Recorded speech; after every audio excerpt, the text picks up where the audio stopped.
WWF versus WCW, a battle between promotions that we still talk about today, or at least a battle that I still talk about today. A dream card pitting the superstars of WWF versus the big boys of WCW was discussed many times in playgrounds around the world, and many fans would fantasy book the best show possible in order to settle the score once and for all. The thing is, a WWF versus WCW pay-per-view, during the Monday Night War at least, was never gonna happen. These two monstrous companies were in a bitter fight that would end with one organisation completely ceasing operations and closing down for good. But that didn't stop us talking about the possibilities of a big event where the two companies got together to pit the best versus the best. Today, we're going to look at a theoretical WWF versus WCW pay-per-view event, but unlike other folks who have fantasy booked this show and uploaded it to YouTube, I'm going to ask ChatGPT to book the show for us. That's right, everyone's talking about AI these days, with some folks being very excited about the possibilities surrounding the technology, while others see it as quite problematic. I'm not going to discuss the arrival of Skynet, and I'm not here to talk about what the advancements mean to artists, coders, and other professionals that see OpenAI as a threat to their livelihood. I want to see if OpenAI and ChatGPT can actually book a show that sounds entertaining and also a show that makes sense. I will say this though, all you budding YouTubers who may see ChatGPT as a way to research and script videos, forget about it. I've noticed enough inaccuracies while asking very basic questions. As of right now, the technology isn't good enough to give precise historical information. I've also seen ChatGPT flat out lie and make things up that didn't happen, so no, if you plan on cheating your way through a YouTube career with AI, or even if you want to write articles for a website based on pro wrestling specifically, right now, as it stands, you will get caught out. Do it the right way and do your own research. As for AI art, yeah, you can have some fun with this, but I also think some folks will still prefer the art made by a real person.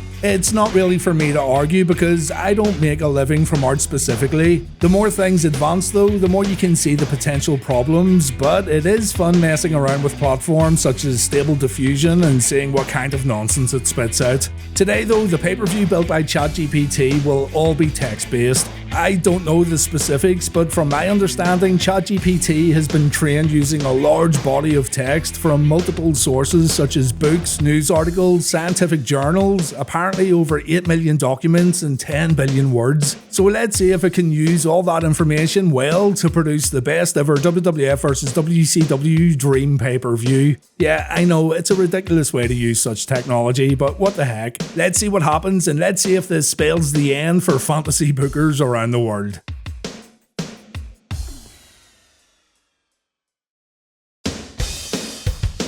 I wanted the AI to be pretty specific about this pay-per-view, and I went back a few times and I asked ChatGPT to confirm things and expand upon its answers. Here's the first prompt that I put in. Fantasy book and create a full report on a WWF versus WCW dream pay-per-view that takes place in the summer of 1998. Use historical data to report on match outcomes. Use real data from previous wrestling matches to determine what happens in each match. Let me know how long each match is, and be as detailed as possible when describing what happens in each match. Let me know the venue for the event, include details about some promos that happened during the show, and also report on which company, WWF or WCW, was better at this show. The AI gave me a decent answer, but I wanted a little more, so for the sake of clarity, here's what I asked after the pay-per-view was written. Rewrite this pay-per-view and include more matches, a new name for the pay-per-view, and provide more detail about what happened in each match. Also include another promo. The answer needs to be more detailed. Some other things I wanted to know included how many people attended the event, who would commentate on the event. I wanted ChatGPT to add one more promo to the show because I thought it needed another. I wanted details about how the stage was set up, the design used for the ring apron, and the overall presentation theme for the show. I also wanted to know how the show was promoted in the weeks leading up to the historical event and how a sequel would play out. I'm going to run down the entire pay-per-view in a moment, but before that, I will say that the event ChatGPT created was actually pretty good. There were a few decisions that didn't quite match up to our summer of 1998 time period. I'll let you know what these were as we look at the show. But you could also get away with explaining why these particular decisions were made in order to fit into the context of the event. The reasoning, idea, and logic behind the sequel pay-per-view was also near perfect as a general idea. So all in all, as someone who studies the Monday Night War as part of my YouTube channel, I was impressed with the answers ChatGPT gave, and really, the answers it gave was the reason why I made this video. The event name that ChatGPT came up with was Clash of the Titans, WWF vs WCW. I personally think the name isn't all that great and it's a little generic, but that's what it said and that's what we're going to stick with. The show, held in the summer of 1998, took place in Madison Square Garden, so it's given WWF the home field advantage. This is actually pretty cool because the venue plays a role in the sequel pay-per-view that we'll briefly touch on later. The event sold out. ChatGPT said such a historic event in 1998 would have sold out the Garden, and yeah, that is accurate. It definitely would have drew a big audience. Calling the action would be a four-man commentary team: Jim Ross, Jerry Lawler, Tony Schiavone, and Bobby Heenan. ChatGPT acknowledged Heenan's history with both WCW and WWF when making its selection. It also said the commentary team was selected due to how all four men capture the spirit of their respective companies, but I don't know. I like Mike Tenay a lot, and I would have found a way to get Iron Mike on the show in one form or another. For the stage, a giant Clash of the Titans logo would sit in between two giant screens. The general theme would mix the WWF's Attitude Era designs with elements of WCW Nitro. The ring would be a WWF 20x20 ring. Turnbuckle pads would have alternating WWF and WCW logos. The ring apron would have the company logos with the Clash of the Titans in the middle. And everything about the design was all about unity and collaboration. Everything was shared in terms of overall design and what ChatGPT called a seamless blend. It also said the overall theme of the show celebrated the rich history of each company. The promotion side of things was a bit boring and expected. Both companies used their TV shows to build up to the event. They took out radio and print promotion while also using the internet to release exclusive content, including interviews and behind-the-scenes footage. In terms of the agreement between Vince McMahon and Eric Bischoff to hold such an event, ChatGPT said this.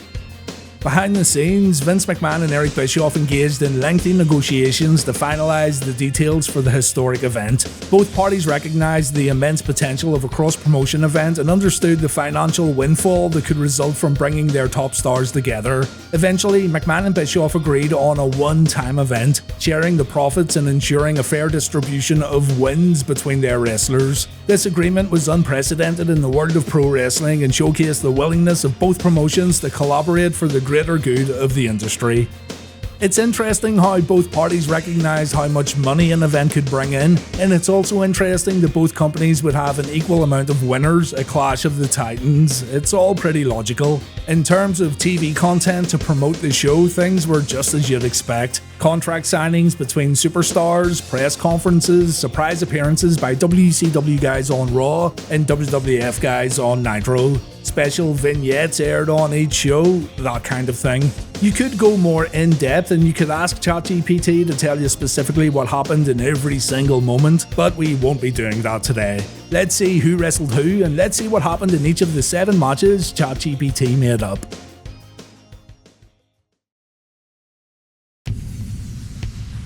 The opening contest was a cruiserweight title match, Rey Mysterio Jr. versus Takamichi Inoue. I wanted to give the AI a bit of leeway when stating the event happened in the summer of '98 because there's a few guys who could wrestle as heel or babyface during that time period, and one of those guys was Takamichi Inoue. Rey did very briefly hold the cruiserweight title in the summer of 1998 too, but he only held it for one night. Let's just ignore this kind of thing because really, you would probably move your championships around in preparation for such a colossal event anyway. The matches for the WCW Cruiserweight Championship, it was a 15-minute matchup which was a little long for an opener, but still, it was an excellent choice starting off with a cruiserweight match. The year prior, in 1997, WCW would commonly open their big events with cruiserweights, and on quite a few pay-per-views, the opening match stole the whole show. I'd like to think ChatGPT took this into consideration using reviews of old shows, but we just don't know if it's really that smart. It said, The opening match of Clash of the Titans saw the fast-paced, high-flying action of Rey Mysterio Jr. and Taka Michinoku as they fought for cruiserweight supremacy. The match featured a series of breathtaking aerial moves, including Michinoku's Asai moonsault and Mysterio's springboard Hurricane Rana. The match concluded when Mysterio dodged the Michinoku driver attempt and countered with the West Coast Pop, securing the victory for WCW. So WCW wins the opening match, which again was a good choice. This already feels like a WWF show, with the ring setup being the same as the WWF's and also the show being held in New York. So starting off with a WCW victory makes things feel a little more unpredictable. The booking behind this match was logical. I too would have considered a cruiserweight opening match due to WCW having so many good cruiserweight openers in the past. So yeah, good job, Mr. Robot.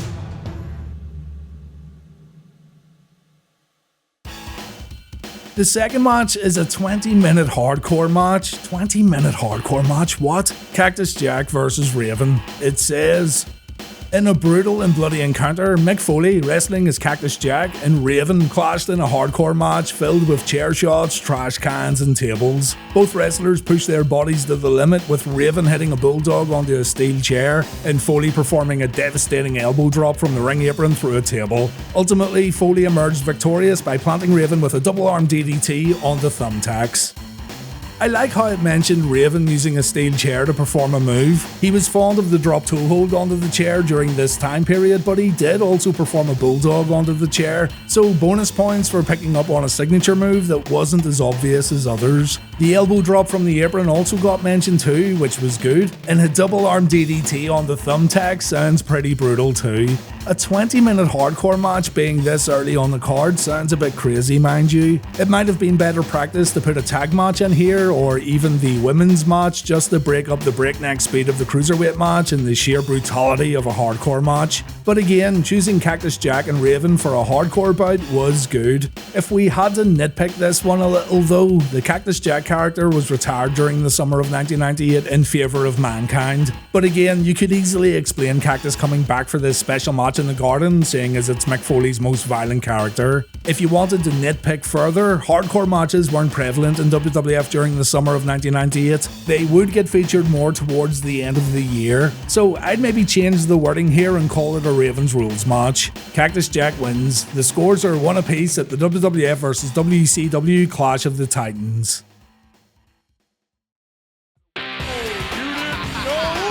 Tag team action next as Diesel and Razor Ramon return to Madison Square Garden, home of the famous curtain call incident. The Outsiders versus the New Age Outlaws. ChatGPT says this is a tag team championship match, but it doesn't state which belts are up for grabs. And also, if you want to nitpick again, Scott Hall and Kevin Nash were not a tag team in the summer of 1998. Scott had turned his back on Kevin to join NWO Hollywood, while Big Sexy stayed in the Red and Black Wolfpack. Anyway, here's a description of the match.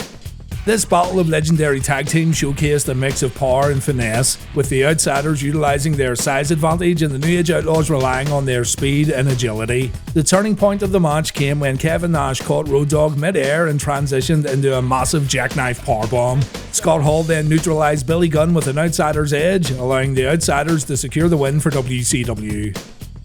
The right team wins here. Nash and Hall were way more unstoppable and hard to beat than the New Age Outlaws. The Outlaws had been beaten previously by Kane and Mankind, the DOA and others. The Outsiders winning just makes way more sense in terms of star power and their significance in the whole WWF vs WCW war. So it's 3 for 3 in my opinion. ChatGPT has booked this quite well so far, with my only real concern being how long the matches are. One thing I would add here though is a Scott Hall survey before the match to see who came for WWF, WCW or the NWO. Following this tag team match, we get our first promo. ChatGPT says, the Four Horsemen, Ric Flair, Arn Anderson, Dean Malenko and Chris Benoit appeared on the Titantron, issuing a challenge to D-Generation X, Triple H, X-Pac and the New Age Outlaws for a future 4-on-4 elimination match, setting up a potential cross-promotion feud.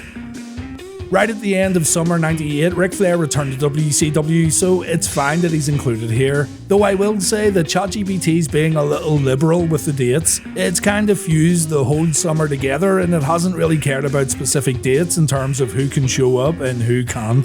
Steve McMichael hasn't been included as one of the Horsemen either, so Mr. Robot messed up a little. But the general idea of the Horsemen challenging D-Generation X for a future elimination match sounds good, and it also sounds like this is going to keep the WWF versus WCW feud going a little longer. Maybe the match could happen at Survivor Series, maybe it could happen at Clash of the Titans too, who knows. Who wins in a Horseman versus DX feud though, especially one in 1998 when the Horsemen are not the faction they once were. ChatGPT then drops the ball when it books a Sable vs Medusa match at Clash of the Titans. The big problem here is the fact that WCW didn't have a women's division in 1998 and the last time Medusa wrestled was in the summer of 1997.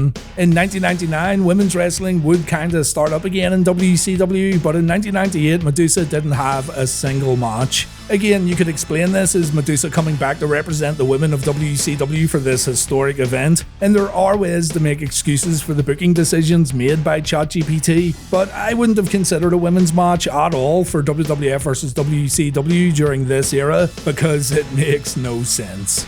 In a hard-fought match between two athletic competitors, Sable defended her WWF Women's Championship against WCW's Medusa. The match saw Medusa showcase her technical wrestling skills, targeting Sable's arm with various submission holds. However, Sable persevered, eventually reversing a German suplex attempt into a Sable bomb for the pinfall victory.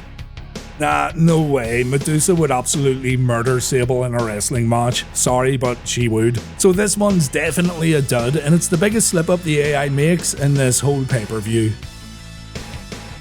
The Rock puts his IC title on the line in a ladder match against Chris Jericho. This one's very interesting. Maybe ChatGPT took some inspiration from the SummerSlam 98 ladder match, but what's more interesting is the fact that both Rock and Jericho were rising towards superstardom during this time period, with both men doing some incredible mic work throughout all of 1998. I know it's a heel versus heel match, but it's a match that I still would have wanted to see, and I can just imagine both guys cutting promos on each other on TV before the match even takes place. Jericho was into trophy collecting in 1998, so winning the IC title and bringing it to Nitro would have been huge. Here's how it plays out.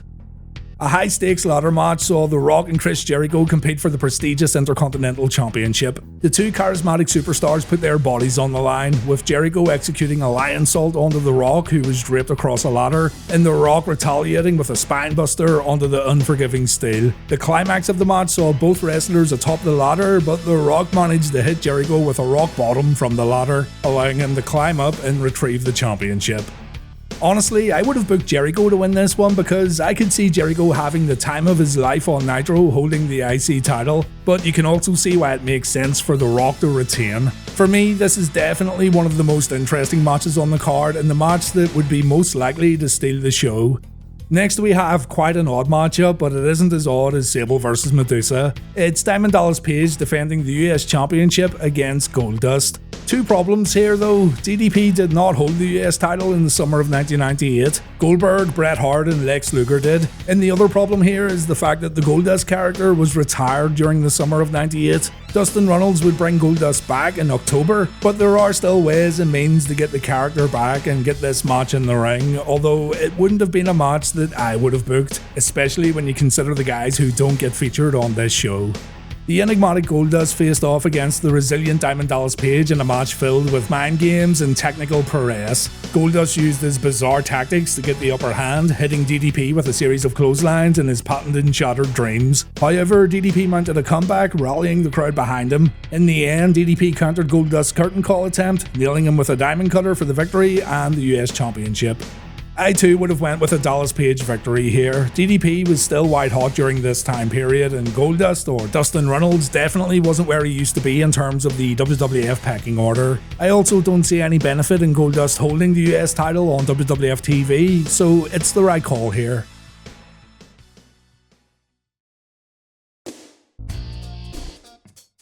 I felt that the show lacked in promos after ChatGPT finished its work, so I went back and I got it to write one more promo, and it specified that this next part of the pay-per-view would happen right after the US title match. Here's what happened. Between the United States Championship match and the Champion vs. Champion main event, a surprise appearance from the legendary Ric Flair captivated the audience. With his signature charisma and energy, Flair strolled to the ring and addressed the capacity crowd. Flair passionately spoke about the importance of this historic night for the wrestling industry, reminiscing on his storied career in both WWF and WCW. He praised the talent in both promotions and emphasized how the Clash of the Titans WWF vs. WCW event had elevated the entire industry. Flair closed his promo with a crowd-pleasing "woo" and hinted at the possibility of more crossover events in the future, leaving fans eager for even more dream matches and epic showdowns between WWF and WCW.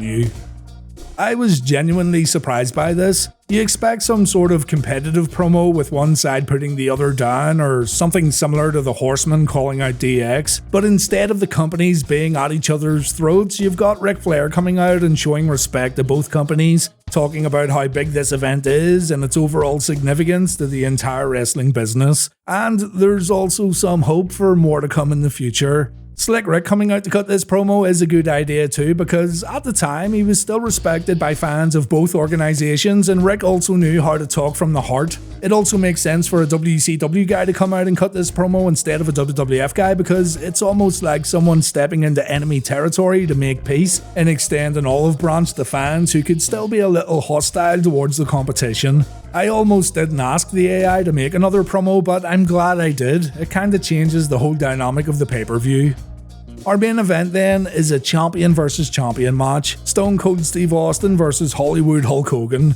Would Hollywood have agreed to such a match? Maybe. Would Hollywood agree to job out to Steve Austin in Hogan's big return to Madison Square Garden? That doesn't work for me, brother. Would the fans have cheered for Hogan's big return to New York, or would they have felt betrayed by this black and white version of their former hero? Who knows? But before the match takes place, the two cut a promo in the ring where they say that their brand is superior. This is a bit odd because Hogan was against WCW in the summer of '98 and instead he was all about the NWO. But still, a pre-match promo that happens in the ring before the bell would have been quite different. The winner of the match becomes the ultimate undisputed world champion, and here's how the match played out. In the highly anticipated main event, Stone Cold Steve Austin and Hollywood Hogan squared off in a clash for the ages. The match featured an intense back and forth, with Hogan using his power and experience advantage to dominate the early portion of the match. The tide shifted when Austin countered Hogan's leg drop attempt with a Luthez press, followed by a series of mounted punches. Both superstars exchanged their signature moves, with Hogan hitting the big boot and Austin responding with a stunner. The crowd was on their feet as Hogan kicked out at the last possible moment. As the match continued, Hogan hulked up and prepared to deliver another leg drop, but Austin evaded it and he executed a second Stone Cold Stunner for the victory. So, after 7 matchups, WCW got 3 wins and WWF got 4. WWF also won the matches with the highest stakes, I believe. So, Clash of the Titans proves that WWF was the better brand, even if McMahon and Bischoff agreed beforehand to keep the wins even. To summarise the event, ChatGPT said this: Clash of the Titans, WWF vs WCW featured exhilarating matches and engaging promos, with both brands delivering a top-notch show. However, WWF emerged as the stronger brand, with Stone Cold Steve Austin's victory in the main event and The Rock retaining the IC Championship in the latter match. The WWF showcased their talent and solidified their position as the premier wrestling promotion in 1998.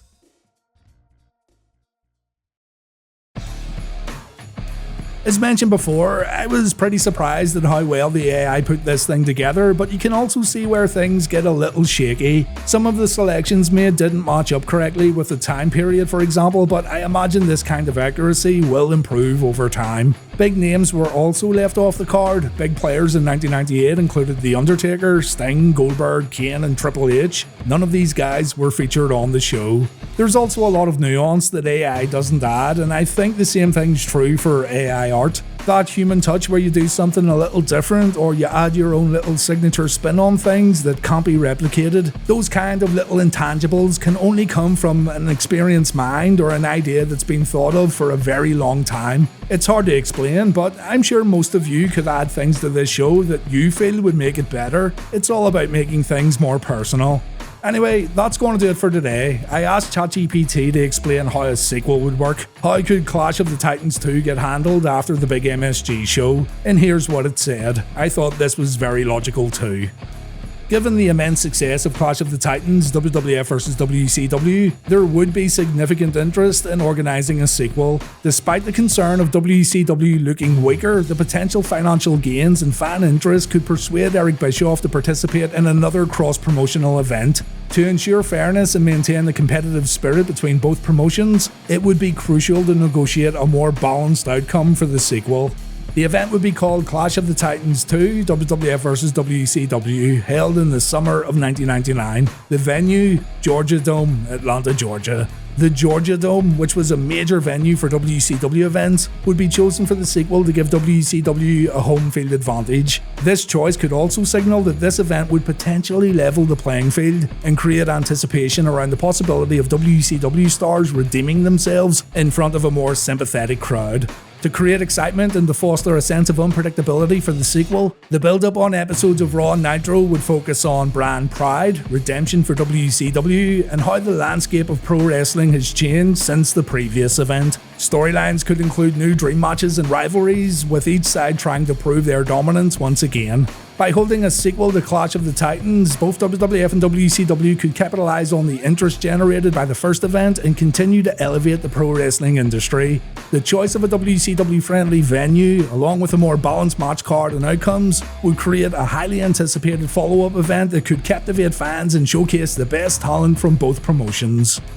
What ChatGPT didn't account for here is WCW going absolutely down the toilet as 1999 progressed, but forget about that, and yeah, Clash 2 at the Georgia Dome could have been great. I was tempted to get the AI to write out the sequel, but maybe we'll do that in the future. Maybe I'll just write my own WWF vs WCW pay-per-view and put an end to this AI nonsense before it gets out of control. But sure, thanks for watching guys, and take care.